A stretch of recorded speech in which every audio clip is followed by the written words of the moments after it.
ખબરોમાં બન્યા રહેવા માટે બેલ આઇકોન દબાવો અને એબીપી અસ્મિતાને સબસ્ક્રાઇબ કરો. દુનિયાભરની વાતો ચાલી રહી છે, સાચી ખોટી તમામ અફવાઓ પણ ચાલી રહી છે. હકીકત શું છે? કેટલાક લોકો એમ પણ કહે છે કે અમદાવાદની અંદર કર્ફ્યુની મુદત વધારાશે, સુરતમાં આમ થશે, વડોદરામાં આમ થશે. વાસ્તવિક પરિસ્થિતિ શું છે આપણે જાણીશું નાયબ મુખ્યમંત્રી નીતિનભાઈ જોડેથી. નીતિનભાઈ, શું અમદાવાદમાં કર્ફ્યુ વધારવાની કોઈ સિચ્યુએશન ખરી? જો અત્યારે હાલમાં કોઈ પણ ચર્ચા વિચારણા કે કોઈ સૂચન અમદાવાદ શહેરમાં આવતીકાલે સવારે જે કર્ફ્યુ પૂરો થાય છે એ વધારવાની કોઈ પણ ચર્ચા કે નિર્ણય અંગે કોઈ કાર્યવાહી ચાલતી નથી. રાત્રિ કર્ફ્યુ છે એ યથાવત ચાલુ રહેવાનો છે. એટલે રાત્રિ કર્ફ્યુ આપણે અમદાવાદ, સુરત, વડોદરા અને રાજકોટ આ 4 મહાનગરોમાં અગાઉ પણ મેં પત્રકાર પરિષદમાં જે જાહેરાત કરી હતી એ પ્રમાણે અન્ય નિર્ણય ન થાય ત્યાં સુધી રાત્રિ કર્ફ્યુ ચાલુ રાખવાનો રહેશે. અમદાવાદ શહેર પૂરતો જે શનિવાર અને રવિવારની રજાઓ દરમિયાનનો કર્ફ્યુ આપણે જાહેર કર્યો હતો એ સોમવારે એટલે કે આવતીકાલે સવારે પૂર્ણ થાય છે. એના દિવસ દરમિયાન વધારવાની અત્યારે કોઈ ચર્ચા કે કોઈ વિચારણા ચાલતી નથી. અન્ય શહેરોમાં આ પ્રકારે દિવસનો કર્ફ્યુ એ વિશે કઈ વિચારણા ચાલતી હોય? નહીં, અત્યારે તો કોઈ પણ જગ્યાએ વધારાનો કર્ફ્યુ રાખવો એવી કોઈ ચર્ચા હવે કરી નથી. એવું કોઈ સૂચન પણ આવ્યું નથી. પરિસ્થિતિ જે રીતે ઉપસ્થિત થાય એ પ્રમાણે હવે કોર ગ્રુપમાં વિગતવાર ચર્ચા કરી અને નિર્ણય કરીએ છીએ. ગઈકાલે સાંજે પણ મુખ્યમંત્રી શ્રીના નિવાસસ્થાને વિજયભાઈની અધ્યક્ષતામાં અમારી કોર કમિટીની મિટિંગ જેમ છેલ્લા 8 મહિનાથી નિયમિત મળે છે એ પ્રમાણે મળી હતી. એમાં પણ દરેક બાબતો અંગે ચર્ચા કરી છે. દિવસનો કર્ફ્યુ વધારવા અંગે કોઈ નિર્ણય કર્યો નથી કે હાલ એવી કોઈ દરખાસ્ત પણ નથી. અને અન્ય શહેરોમાં પણ કે અન્ય જિલ્લા કે તાલુકા મથકો પર પણ કર્ફ્યુ રાખવો પડે એવી પરિસ્થિતિ પણ નથી કે એવી કોઈ ચર્ચા કે એવી કોઈ દરખાસ્ત પણ નથી. ફરી એકવાર એ ચર્ચા શરૂ થઈ ચૂકી છે કે વાસ્તવિક આંકડા અલગ છે, સરકાર કંઈક આંકડા અલગ બતાવે છે. હકીકત શું? જો પહેલા તો અમે ઘણા વખતથી કહીએ છીએ કે આ લોકશાહી છે. હવે પ્રજાના ચૂંટાયેલા પ્રતિનિધિઓ તરીકે મંત્રીશ્રીઓ, મુખ્યમંત્રીશ્રી હવે આ બધી કામગીરી કરીએ છીએ. કોઈ પણ બાબત છુપાવવી એ અમારા માટે જરૂરી પણ નથી, યોગ્ય પણ નથી. એટલે એવું શા માટે કરવું જોઈએ એવું કોઈ અમને સમજાવી શકતા નથી. જેટલા કેસ આવે એ આપણે નોંધીએ છીએ, જેટલા ટેસ્ટિંગ કરીએ એ પણ નોંધાય છે. હોસ્પિટલમાં દાખલ થાય તો કઈ સ્થિતિમાં દાખલ થયા, કેટલા આઈસીયુમાં છે, કેટલા ઓક્સિજન ઉપર છે, કેટલા રૂમ એરમાં સારવાર લઈ રહ્યા છે એટલે કે સાદી સારવારથી સાજા થઈ રહ્યા છે, કેટલા ઘરે રહી અને હોમ આઇસોલેશન કે હોમ ક્વોરન્ટાઇન થઈને જે સારવાર લઈ રહ્યા છે એ બધું જ અમે પ્રજા સમક્ષ પારદર્શકતાથી મૂકીએ છીએ. અમારે આંકડા બદલવાની, છુપાવવાની કોઈ કારણ નથી, કોઈ જરૂર નથી. જે હકીકત હોય છે એ અમે પ્રજા સામે મૂકીએ છીએ. કદાચ એ બની શકે કે કોઈ તાલુકા જિલ્લામાંથી એકાદ દિવસ વહેલી મોડી માહિતી આવી હોય, માહિતીમાં કોઈ સુધારો થયો હોય તો એ દિવસ પૂરતું આંકડા પ્લસ માઇનસ થઈ શકે છે. કેમ કે અમદાવાદના કેટલાક દર્દીઓને આણંદ પર શિફ્ટ કર્યા, તેને લઈ દુનિયાભરની વાતો પણ શરૂ થઈ. શું કારણ રહ્યું અમદાવાદ શિફ્ટ કરવાનું, અમદાવાદથી આણંદ દર્દીઓને શિફ્ટ કરવાનું, અને તેનાથી અમદાવાદને શું ફાયદો થશે, અમદાવાદના દર્દીઓને શું ફાયદો થશે? જો શરૂઆતમાં આપણે જોયું હતું કે બધા જ દર્દીઓને આપણે અમદાવાદમાં દાખલ કરતા હતા, હજુ પણ કરીએ છીએ. ગુજરાત સિવાયના રાજસ્થાન, મધ્યપ્રદેશના દર્દીઓ પણ ગુજરાતમાં આવે છે. એમની પણ જરૂરિયાત પ્રમાણે આપણી હોસ્પિટલોમાં આપણે સારવાર કરીએ છીએ. સાથે સાથે ગુજરાતની જિલ્લા કક્ષાની જે હોસ્પિટલો સરકારની કોવિડ હોસ્પિટલ તરીકે જાહેર કરી છે એ હોસ્પિટલમાં સમજી લો કે કોઈ દર્દીની સ્થિતિ વધારે નાજુક થાય, કોઈ બીજા અન્ય રોગોથી પણ પીડાતા હોય, સમજી લો કે કોઈને કોઈ જિલ્લા હોસ્પિટલમાં કે તાલુકા હોસ્પિટલમાં સારવાર લઈ રહ્યા છે. એમને સાથે સાથે કેન્સરની પણ બીમારી હોય, કોઈને કિડનીની પણ બીમારી હોય, કોઈ પ્રસૂતા માતા આવ્યા હોય, કોરોના સાથે આવ્યા હોય, તો એમની વિશિષ્ટ કાળજી રાખવાની એ વધારે સારી વ્યવસ્થા આપણી અમદાવાદ સિવિલ, એસપીપી હોસ્પિટલ કે સોલા, ગાંધીનગર સરકારી મેડિકલ કોલેજો, જ્યાં પ્રોફેસરો, નિષ્ણાત ડૉક્ટરો બધી જ વ્યવસ્થાઓ ઉપલબ્ધ હોય ત્યાં આપણે એમને શિફ્ટ કરતા હોઈએ છીએ. એટલે જિલ્લામાંથી દર્દીઓ સિવિલમાં આવે એ એકલું કોરોના પૂરતું નથી. સિવિલ હોસ્પિટલ એ આખા રાજ્યની મોટામાં મોટી તમામ પ્રકારના નિષ્ણાતોની સુવિધા ધરાવતી, તમામ પ્રકારની સાધન સુવિધાથી સુસજ્જ એ વિશાળ હોસ્પિટલ છે. એટલે ભૂતકાળમાં પણ આપણે જોયું છે કે અનેક પ્રકારના ગંભીર બીમારીવાળા દર્દીઓને ખાનગી ડૉક્ટરો, ખાનગી હોસ્પિટલો એ પણ અમદાવાદ સિવિલમાં રિફર કરે છે. એટલે અમદાવાદ સિવિલ એ તો વિશ્વાસનું એક પ્રતીક છે કે ભાઈ અહીંયા જઈએ તો દર્દી ચોક્કસ સારા થઈ જશે. એટલે વિશ્વાસ હંમેશા મોટે ભાગે સાચો જ નીવડ્યો હોય છે. એટલે એ પ્રમાણે દર્દીઓ અમદાવાદમાં વધારે આવતા હોય છે. હવે આપણે આણંદ વગેરેની જે વાત કરી કે અમદાવાદમાં દિવાળીના તહેવાર પછી જે કેસ થોડા વધ્યા, એટલે અગમચેતીના ભાગરૂપે આપણે કેટલાક નિર્ણયો સરકારમાં મુખ્યમંત્રી શ્રી સાથે ચર્ચા વિચારણા કરી. આરોગ્ય વિભાગ, અન્ય નિષ્ણાત સિનિયર અધિકારીઓ, ડૉક્ટરો, જે અમારા બીજા માર્ગદર્શક છે એવા સિનિયર ડૉક્ટરો, એ બધાની સલાહ પરામર્શ કરી એટલે આપણે એવું વિચાર્યું કે આણંદ અને નડિયાદ એ અમદાવાદ શહેરની બિલકુલ નજીકના વિસ્તારો છે.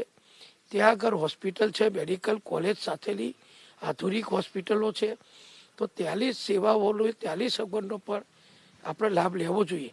એટલે પૂર્વ અમદાવાદમાંથી તમે સોલા આવો કે ગાંધીનગર જાઓ એના કરતાં શક્ય છે કે આણંદ કે કરમસદ જવું હાઈવે દ્વારા એ વધારે નજીક પડે. તો દર્દીને તો હોસ્પિટલમાં જ રહેવાનું છે. પછી એ સિવિલમાં રહે, સોલામાં રહે કે ગાંધીનગર રહે કે આણંદ કે નડિયાદ રહે, બહુ કોઈ મોટો ફરક પડતો નથી. કારણ કે આ દર્દીઓને કોઈ પછી તો મળી શકતું નથી. આઇસોલેશન વોર્ડમાં જવાનું હોય, કોઈ મળી ના શકે. ડૉક્ટરો જ પીપી કીટ પહેરી, પેરામેડિકલ પીપી કીટ પહેરીને સારવારમાં જતા હોય. આપણે ફોન ઉપર વિડીયો કોન્ફરન્સથી દર્દીઓના સગાવાલાને વાતચીત કરાવતા હોઈએ. તો હોસ્પિટલમાં દર્દી રહે એ વાતચીત કરે તો સારવાર એની કેવી થાય છે બધું કહી શકે છે. એટલે અમદાવાદમાં અગમચેતીના ભાગરૂપે જરૂર પડે તો, જરૂર હજુ નથી પડી, હું આંકડાકીય માહિતી આપને આપું છું, પણ આ બે હોસ્પિટલો જો તૈયાર હોય, તમામ સાધન સુવિધા સાથેની હોય, ડૉક્ટરો સાથેની હોય, તો એની સેવાઓને પણ ઉપયોગ કરવા માટે ટેમ્પરરી, તત્કાલીન થોડા સમય માટેનો નિર્ણય અમદાવાદ મ્યુનિસિપલ કોર્પોરેશન દ્વારા આ લેવામાં આવ્યો અને એમ્બ્યુલન્સમાં ત્યાં દર્દીને લઈ જવા એવો નિર્ણય કર્યો. એટલે એમાં કોઈ બીજો મોટો વિરોધ કરી શકાય, વાંધો લઈ શકાય એવો પ્રશ્ન નથી. કેમ કે ગુજરાત 3 રાજ્યોની સરહદ સાથે જોડાયેલું છે, એક સંઘ પ્રદેશ પણ જોડાયેલો છે. આ સંજોગોમાં એવો કોઈ પ્લાનિંગ અથવા એવી કોઈ વિચારણા કરી કે અન્ય રાજ્યોની બોર્ડર સીલ કરવામાં આવે? અત્યારે કોઈ જગ્યાએ બોર્ડર સીલ કરવાની પણ ચર્ચા નથી. આખા દેશમાં ટ્રાન્સપોર્ટેશન, વાહન વ્યવહાર, તૈયાર માલ, કાચો માલ, ખેડૂતોને ઉત્પાદન કરેલું કૃષિ ઉત્પાદન, શાકભાજી બધું જ અવર જવર કરવાની પણ જરૂરિયાત છે. જે શરૂઆતમાં લોકડાઉન હતું એ લોકડાઉન વખતે પણ તમને યાદ કરાવું કે ભારત સરકાર તરફથી ટ્રાન્સપોર્ટેશનની આપણે મંજૂરી આપી હતી. કોરોનાની એક મોટામાં મોટી જો કોઈ આપણે કામગીરી કરવાની હોય તો લોકો એક જગ્યાએ વધુ સમય સુધી ભેગા થાય, ભીડ થાય તો જોખમ થતું હોય છે, તો સંક્રમણ વધતું હોય છે. પણ સમજી લો કે હાઈવે ઉપર 1000 ટ્રકો પસાર થઈ રહી છે. કોઈ કંડલા બંદરે જાય છે, કોઈ મુન્દ્રા બંદરે જાય છે, કોઈ ખેડૂતોનો માલ વેચવા માટે માર્કેટયાર્ડમાં જાય છે, કોઈ ગામડેથી કાચો માલ ખરીદવા, કરિયાણાનું કે બીજી ખરીદી કરવા શહેરમાં આવે છે. તો એ સંક્રમણ ટ્રાન્સપોર્ટેશનના કારણે સંક્રમણ નથી થતું. કારણ કે ટ્રકમાં તો 2-3 વ્યક્તિઓ જ હોય અને એ તો સતત મુસાફરી કરતા હોય છે, એ ક્યાંય ભીડ નથી કરતા. બજારોમાં ભીડ થાય, દુકાનો ઉપર ભીડ થાય, ચા નાસ્તાની, પાનના દુકાનોની જગ્યા ઉપર ભીડ થાય, લોકો બેસીને વાતોચીતો કરે એવી જગ્યાએ ભીડ થાય. તો ભીડ અટકાવવું એ સંક્રમણ માટે અટકાવવા માટે ખૂબ જરૂરી છે. એટલે ભીડ ના થાય એટલા માટે આ કરફ્યુ વગેરે આપણે કર્યું છે. બાકી પોતાના પરિવારમાં રહે, પોતાના કામકાજમાં રહે, આખા ગુજરાતમાં કોઈ બીજી જગ્યાએ પ્રશ્ન નથી. આજે હું તમને ગઈકાલના જો આંકડા આપું તો ગઈકાલે અમદાવાદમાં સૌથી વધુ 354 કેસ આવ્યા.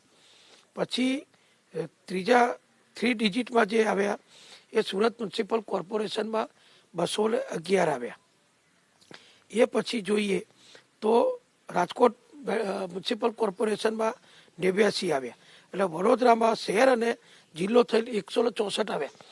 આ શહેરોમાં જ 3 આંકડાના દર્દીઓ આવ્યા.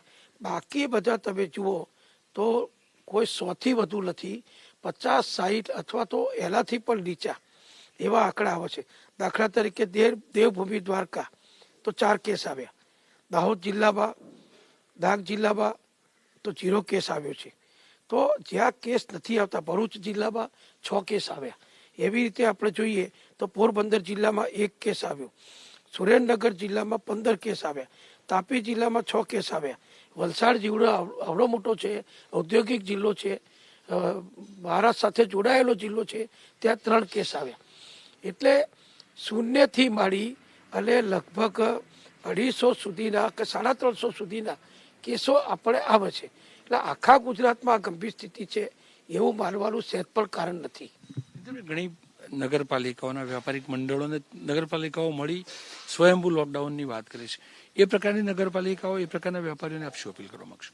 એ ચોક્કસ સરકાર પોતાની ફરજ બજાવે છે સાવચેતી માટે, લોકોના, નાગરિકોના જીવન માટે, સ્વાસ્થ્યની જાળવણી માટે સરકાર આ પગલાં લઈ રહી છે. પણ સાથે સાથે મને આનંદ છે કે આપણું ગુજરાત એ જાગૃત રાજ્ય છે. નાગરિકો પર ખૂબ જાગૃત અને ખૂબ દીર્ઘદ્રષ્ટિવાળા છે.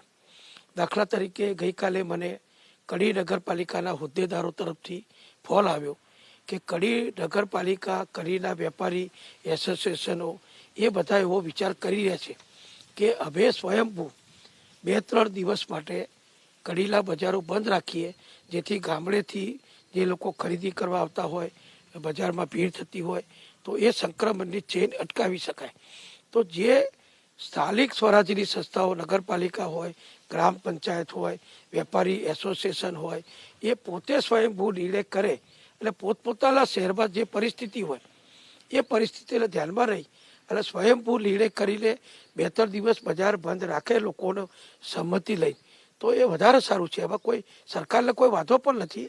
અને એ પ્રથા બધા પોતપોતાની જરૂરિયાત પ્રમાણે, પણ એક શહેરમાં એક કેસ ના આવ્યો હોય અને કોઈ ઉત્સાહપૂર્વક ક્યાંક બજારો બંધ, એવું નહીં કરવું જોઈએ. કેસ આવતા હોય, સંક્રમણ થતું હોય તો બંધ કરે તો એ ચોક્કસ સારું છે. નીતિનભાઈ, કેમ કે એક વસ્તુ સ્પષ્ટ છે કે ભીડના કારણે સંક્રમણ ફેલાય છે. રાજકીય પક્ષોના મેળાવડા આજે પણ થઈ રહ્યા છે અને ખાસ કરીને મારો સીધો સવાલ આપના પક્ષના જ મેળાવડાને લઈને છે. કેટલું યોગ્ય, સરકાર કેમ ત્યાં કાર્યવાહી નથી કરતું? નીતિનભાઈ, અનેક મેળાવડા ભારતીય જનતા પક્ષના પણ થયા, કોંગ્રેસના પણ થયા, કેમ નથી થતી કાર્યવાહી? નીતિનભાઈ, જો હું આપણા ધ્યાન ઉપર મૂકું કે 8 વિધાનસભાની પેટા ચૂંટણીઓ હતી એ પૂર્ણ થઈ ચૂકી. એ ચૂંટણીઓ દરમિયાન પણ બને એટલું પાલન કરવાનો અમે પ્રયત્ન કર્યો. હું એ પણ કહેવા માંગીશ આપણા માધ્યમથી ગુજરાતની પ્રબુદ્ધ નાગરિકોને કે જે 8 વિધાનસભાઓની પેટા ચૂંટણી થઈ એ 8માં બધા લોકોએ ફરિયાદ કરી, સૂચન કર્યા, ચિંતા વ્યક્ત કરી, પણ આ આજના દિવસ સુધી, આ મિનિટ સુધી એ 8 વિધાનસભાના તાલુકાઓમાં કોઈ સંક્રમણ નથી ફેલાયું. એટલે હું એવો બચાવ નથી કરતો કે ત્યાં ચૂંટણી થઈ પણ કંઈ થયું નથી. એટલે બધી જગ્યાએ થઈ જ જાય એ પણ જરૂરી નથી. એ પણ આપણે દલીલ ખાતર કહી શકીએ કે ભીડ થાય છે ત્યાં થઈ જ જાય છે એ પણ વ્યાજબી નથી. અને જ્યાં એવા પણ અમારી પાસે દાખલા આવે છે કે કોઈ ફંક્શન લાલું હોય, ફેમિલી ફંક્શન હોય, 20-25 લોકો ભેગા થયા હોય, ત્યાં પણ 20-25માંથી પણ જો કોઈ સંક્રમિત થાય તો પરિવારને પણ એની અસર થાય છે. એટલે આના કોઈ સિદ્ધાંતો સીધા એ આપણને દેખાતા નથી. દિવાળી ગઈ, નવા વર્ષની શુભ શરૂઆત, બેસતું વર્ષ ગયું, ભાઈબીજ ગઈ, લાભ પાંચમ ગઈ, આ બધામાં લાખો લોકો એકબીજાને મળ્યા છે, પણ એવા વિસ્તારો, એવા તાલુકાઓ બે જે તમને અગાઉ દાખલો આપ્યો કે 5-10 કેસે નથી નોંધાયા, તો ત્યાં શું નૂતન વર્ષ નહીં થયું હોય, ત્યાં દિવાળી લોકોએ નહીં બનાવી હોય, ત્યાં વેપારીઓએ લાભ પંચમના મુહૂર્ત નહીં કર્યા હોય, ત્યાં આજે પણ બજારો ચાલુ છે, પણ ત્યાં કોઈ પરિસ્થિતિ સંક્રમણની વધતી નથી. એટલે જુદા જુદા કારણોસર બધી જગ્યાએ આ પરિસ્થિતિ થતી હોય છે. એ અભ્યાસનો વિષય છે. ભાઈ, જનતા, સામાન્ય જનતા વિચારતી હોય કે માસ્ક અમારા માટે પહેરવો જરૂરી, મારા પરિવારમાં લગ્ન હોય તો 50-100થી વધુ નહીં લાવવાના, પણ બીજેપી કે કોંગ્રેસનો કોઈ પણ કાર્યક્રમ હજુ પણ જોઈએ તો જિલ્લા પ્રમુખો, શહેર પ્રમુખો નિમણૂક થઈ, એમના સત્કાર કાર્યક્રમો થાય, હજારોની ભીડ એકઠી થાય, સ્થાનિક પોલીસ કોઈ કાર્યવાહી ન કરે, આ કેટલું યોગ્ય? જો લાભ થવું જોઈએ.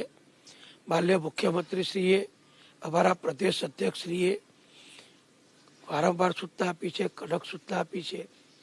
હવે ભારતીય જનતા પક્ષ દ્વારા સ્નેહ મિલનો પણ મુલતવી રાખ્યા છે.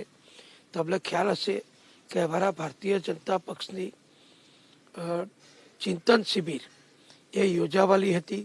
એ પણ મુખ્યમંત્રીશ્રીએ અને પ્રદેશ અધ્યક્ષશ્રીએ નિર્ણય કરી એટલે મુલતવી રાખી. એટલે ઉચ્ચ કક્ષાએ તો બધી જ પ્રકારની કાળજી અમે રાખીએ છીએ. ક્યાંક ટાઉન લેવલે, ગ્રામ્ય કક્ષાએ કોઈ ઉત્સાહ આવીને કદાચ કરે તો પણ એ ખોટું છે, એ ના થવું જોઈએ એવું અમે ચોક્કસ માનીએ છીએ. પોલીસે કાર્યવાહી કરવી જોઈએ નીતિનભાઈ? પોલીસે એની કાર્યવાહી કરવી જોઈએ, લોકોને ભેગા ના થવા દેવા જોઈએ. એ કામ કરે, આમાં કોઈને રોકતા પણ નથી. સ્વાભાવિક રીતે જ નીતિનભાઈએ સ્પષ્ટતા કરી છે આ મુદ્દે કે આ પ્રકારની ભીડ ન થવી જોઈએ. નીતિનભાઈ, મારો અંતિમ સવાલ, આપ શું જોઈ રહ્યા છો આ સંક્રમણ કાળમાંથી? વેક્સિન જ્યારે આવે એટલે ક્યારે બહાર નીકળી શકાશે અથવા અંકુશ આવી શકશે? જો આપણે બધા ભારતીયોને આનંદ થાય એવા સમાચાર આવી રહ્યા છે. માનનીય વડાપ્રધાન શ્રી નરેન્દ્રભાઈ મોદીજીએ રાષ્ટ્રીય કક્ષાએ વેક્સિન આપવા માટે, દરેક નાગરિકોને વેક્સિન આપવા માટે જે તૈયારી કરવાની છે એ તૈયારી ભારત સરકાર દ્વારા ખૂબ જ ઉચ્ચ કક્ષાએ શરૂ કરી દીધી છે. અને મંગળવારે માનનીય વડાપ્રધાન શ્રી દ્વારા દરેક રાજ્યના મુખ્યમંત્રીશ્રીઓ સાથે વેક્સિનની અંગેની કાર્યવાહી કેવી રીતે કરવી, એનું વિતરણ કેવી રીતે કરવું, એ બધી એની ચેઇન કેવી રીતે ગોઠવવી, વેક્સિન આવે તો એને કેવી રીતે સાચવવી, એ બધી જ વ્યવસ્થા માટે માનનીય વડાપ્રધાનશ્રીએ આ મંગળવારે દેશના બધા જ મુખ્યમંત્રીઓ સાથે વિડીયો કોન્ફરન્સથી મિટિંગ પણ રાખી છે. એટલે ભારત સરકાર ખૂબ સતર્ક છે. વડાપ્રધાન શ્રી ખૂબ દીર્ઘદ્રષ્ટિવાળા છે, ખૂબ આયોજન કરી ચૂક્યા છે. વેક્સિન આવી રહી છે. 4થો તબક્કો ટ્રાયલનો ઘણી વેક્સિન સફળતાપૂર્વક આગળ વધી રહી છે. 3જા તબક્કામાં તો ટ્રાયલ ઉપર ઘણી આગળ વધી ચૂકી છે. એટલે હવે જેમ આપણે કહીએ છીએ ને કે દરવાજે ટકોરા વાગી રહ્યા છે, એમ ઘડીઓ ગણાઈ રહી છે, ટકોરા વાગી રહ્યા છે વેક્સિન આવવાના. તો શક્ય છે કે ડિસેમ્બર આખર સુધીમાં અથવા જાન્યુઆરીની શરૂઆતમાં વેક્સિન આવી જાય. તો વેક્સિન આવ્યા પછી પણ દેશના 130 કરોડ નાગરિકોને વેક્સિન આપવી, રાજ્યના આપણા ગુજરાતના 6 કરોડ 30 લાખ નાગરિકોને વેક્સિન આપવી, માર્ગદર્શન જે નિષ્ણાતોનું મળે એ પ્રમાણે પ્રાયોરિટી આપવી, એ બધું જ કરવાનું કામ ભારત સરકારે રાજ્ય સરકારો સાથે સંકલન કરીને વડાપ્રધાનશ્રીએ ખૂબ મોટા પ્રમાણમાં હાથ ઉપર લીધું છે. એટલે વેક્સિન આવે એટલે એક મોટા જોખમમાંથી આપણે પાર ઉતરીએ એ પ્રમાણે વેક્સિનનું વિતરણ અને વ્યવસ્થા ચાલુ થશે. એટલે આપણે એમ માની શકીએ કે 8 મહિના જે કપરા ગયા પણ આવનારા 2-3 મહિનાની અંદર બધું જ હળવાશ ને સરળતા થાય એ ચોક્કસ બનશે. ભારતીય વેક્સિન હોઈ શકે કે અમેરિકન કે રશિયન? જો વડાપ્રધાનશ્રીએ પણ દેશને જણાવ્યું છે કે ભારતમાં પણ આપણે વેક્સિનનું નિર્માણ ચાલુ છે, એના ટ્રાયલ જુદા જુદા તબક્કે ચાલુ છે, વિશ્વ કક્ષાની વેક્સિનો પણ આવી રહી છે. એટલે ભારત સરકાર આ બધું કરી રહી છે. જ્યારે દેશની સર્વોચ્ચ સંસ્થા વડાપ્રધાનશ્રી પોતે આટલું બધું ચિંતન ને દીર્ઘદ્રષ્ટિ રાખી અને ગંભીરતાથી બધું કામ કરી રહ્યા હોય એટલે આખા દેશને એમના ઉપર વિશ્વાસ છે. એટલે આપણે કરી જ રહ્યા છીએ. એટલે એનો લાભ આપણને આવનારા સમયમાં ચોક્કસ મળશે. તો આ હતા નાણામંત્રી અને રાજ્યના આરોગ્ય મંત્રી નાયબ મુખ્યમંત્રી નીતિન પટેલ. વર્ષના અંત બાદ એટલે કે 2021ની શરૂઆતમાં વેક્સિન આવવાની પૂરી શક્યતા છે તેઓના કહેવા પ્રમાણે, તેઓના અનુમાન પ્રમાણે. અને કેમ કે નાણામંત્રી છે એટલે આશા રાખું કે નવું નાણાં વર્ષ શરૂ થાય તે પહેલા ગુજરાત કોરોના મુક્ત થાય, દેશ કોરોના મુક્ત થાય.